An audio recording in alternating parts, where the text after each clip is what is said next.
Le président du Faso, le capitaine Ibrahim Traoré, s'ouvre une fois de plus à la presse nationale et internationale. Ce soir, nous allons donc avoir l'opportunité d'interviewer le chef de l'État sur sa vision, les trajectoires de la révolution progressiste populaire, les actions posées au quotidien pour la souveraineté, la liberté et le développement du Burkina Faso. Bonsoir, Monsieur le Président. Bonsoir.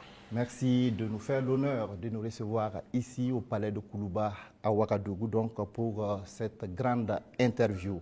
Alors, chers téléspectateurs, le format de cet entretien est particulier. Au total, 10 journalistes vont se succéder par vague de 2 pour poser leurs questions au chef de l'État. 5 domaines sont concernés par les échanges. Il s'agit de la sécurité et de la défense, de politique et société, de la diplomatie et de l'AES, de l'économie et du développement, et enfin donc de la géopolitique régionale et internationale.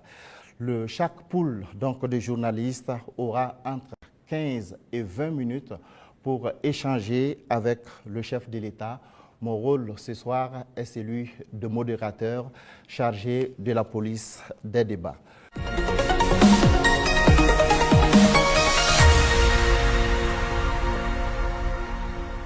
Monsieur le Président, avec votre permission, nous recevons donc le premier groupe de journalistes. Il s'agit de Hervé Dapa de la télévision BF1 et Asmao Dao de la télévision C360. Bonsoir, chers confrères. Vous disposez de 20 minutes pour vous entretenir avec le chef de l'État sur les questions relatives à la défense et à la sécurité. Bonsoir, Excellence. Bonsoir. Alors, certains de nos détracteurs vous ramènent régulièrement une phrase, et cette phrase remonte aux premiers instants de votre prise de pouvoir, quand vous disiez que si tout est mis en œuvre, 3 mois suffiraient pour tendre vers la fin de la guerre. Et ces détracteurs disent aujourd'hui que 3 ans plus tard, la guerre n'est pas totalement terminée. Monsieur le Président, ce soir, que leur répondez-vous? D'accord, merci beaucoup. Et merci à tous d'être venus pour cette interview. C'est vrai, c'est ce que nous aurons souhaité, mais les choses n'ont pas été comme on le pense. Et je dis si tout est mis en œuvre. Alors, il y a plusieurs perspectives à mettre en œuvre pour pouvoir atteindre cet objectif dans ce laps de temps. Mais tout n'a pas été mis en œuvre comme on le souhaitait. Primo, l'adversité. Alors, dès que nous sommes arrivés au pouvoir, nous aurons espéré qu'on nous laisse travailler très rapidement et pouvoir avancer. Malheureusement, certaines personnes nous ont approchés et ont voulu que nous allions dans leur sens parce que leur objectif n'était pas que la guerre finisse de sitôt. Je veux parler de certaines forces étrangères qui étaient présentes sur notre sol. On a eu des débats houleux avec des diplomates venus d'ailleurs sur la question, mais personne ne voulait qu'on aille dans le sens de finir cette guerre. Nous l'avons compris à travers les messages. S'il arrivait que des gens viennent jusqu'à nous dire qu'il faut qu'on accepte qu'ils soutiennent les terroristes et nous soutenir également, ça veut dire ce que ça veut dire, c'est une guerre entretenue. Donc nous avons très vite compris, on s'est débarrassé de toutes les forces qui étaient présentes ici, que ce soit les forces françaises, les forces américaines, et nous avons compris que la lutte sera âpre. La deuxième chose aussi était nous croyions que nous avions quand même un minimum d'armes et de munitions en stock. Aujourd'hui, je peux vous dire ce que j'ai trouvé par exemple en stock. Il y avait en tout et pour tout au Burkina Faso moins de 100 000 cartouches de Kalachnikov. Et les armes, nous avions à peine une centaine. Comment est-ce qu'on pouvait faire la guerre? Il fallait se rééquiper, redoter l'armée en effectifs, en armement et tout. Ce qui a fait que l'objectif de 3 mois, si ces conditions préalables étaient réunies, c'était bien possible. Mais il n'y avait rien. On n'était pas préparé à la guerre, tant sur le plan équipement que sur le plan effectif. Justement, Monsieur le Président, vous venez de le dire, hein, quand vous prenez le pouvoir, si on veut caricaturer, il y avait plus d'hommes que de munitions dans l'armée burkinabé. Et aujourd'hui, où en est-on avec le programme d'armement de cette armée-là? Et puis, quels sont les signes qu'elle est en train progressivement de monter en puissance? Très bien. je l'ai dit, je ne peux pas dépeindre toute la situation qu'il y avait, c'était catastrophique. Et comme je l'ai dit, vous pourrez enquêter. Il y a peut-être même dans cette salle des militaires qui étaient sur le front, sans armes. Ça existait dans notre armée. Donc ce sont des situations, on croyait que c'était juste, je ne dirais pas de la mauvaise foi, mais une situation incompréhensible. Pour nous, il y avait les armes et on refusait de les doter. Mais quand on a été face à la réalité, très vite, on s'est résolu à chercher d'abord à armer l'effectif qui était là. Et là, ça a été la croix et la bannière. Parce que beaucoup de puissances ont refusé de nous vendre les armes. Et donc, on s'est tourné vers ceux qui avaient envie de nous vendre les armes. Très vite, on s'est équipé.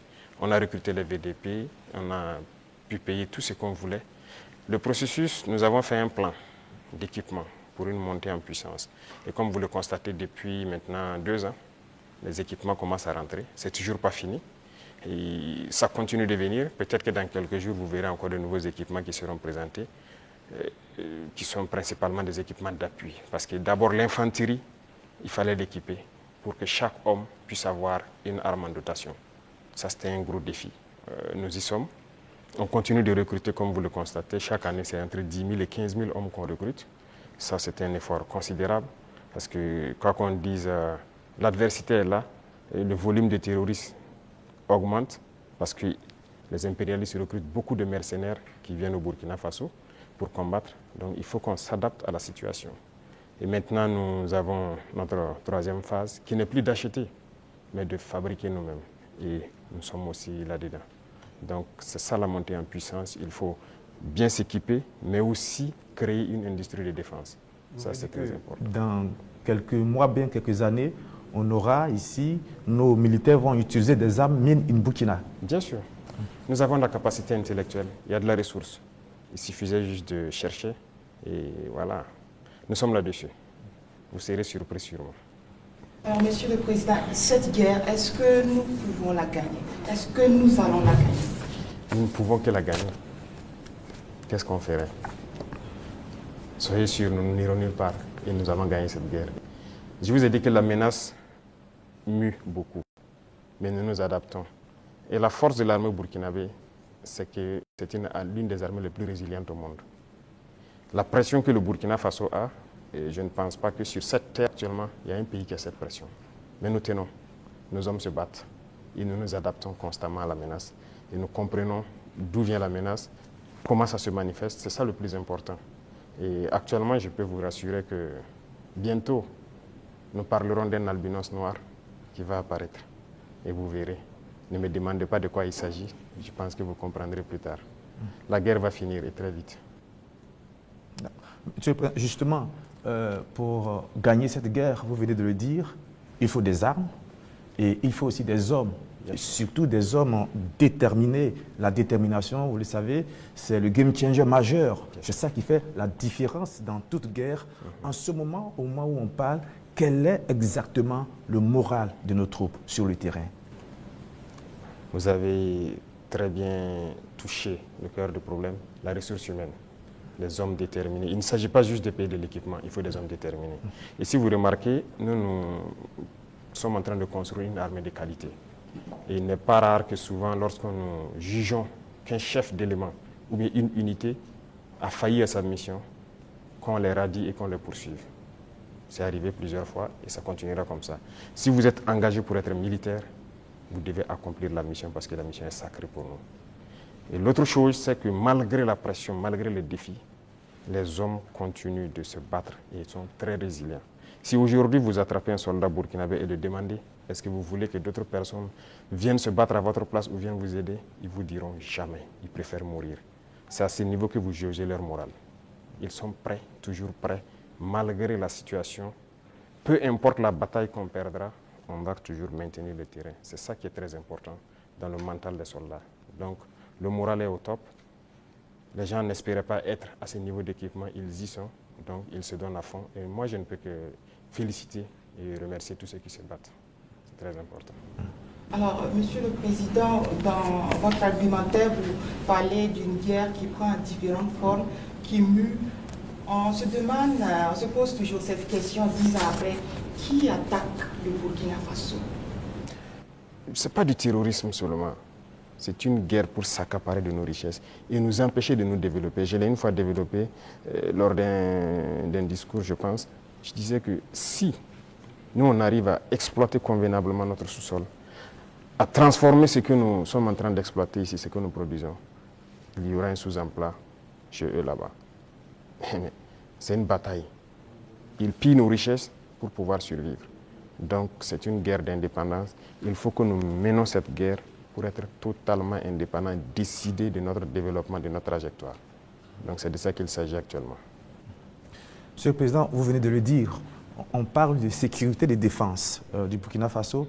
Venons-en à votre sécurité personnelle. Vous venez de l'évoquer il y a un instant, la pression est énorme, elle est grande, le danger vient de partout. Monsieur le Président, rien qu'en 2025, il y a eu plusieurs tentatives de coup d'État qui ont été déjouées. Monsieur le Président, est-ce qu'il vous arrive parfois d'avoir peur? Merci, je pense que c'est la seule force que j'ai. Je n'ai pas peur.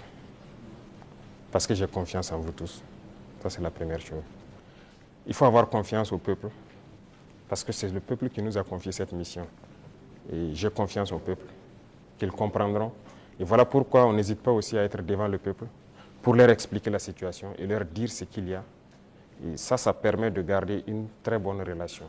Ça, c'est la première des choses. La deuxième chose, comme je l'ai dit, il y a une mentalité qu'il fallait développer au sein même de nos forces. Ça, c'est très important. Actuellement, cette mentalité-là, les gens comprennent pourquoi ils se battent. Vous prenez, il y a quelques années de cela, plusieurs officiers sur le terrain ne savent pas pourquoi ils se battent. Mais si nous savons pourquoi nous nous battons, qui nous a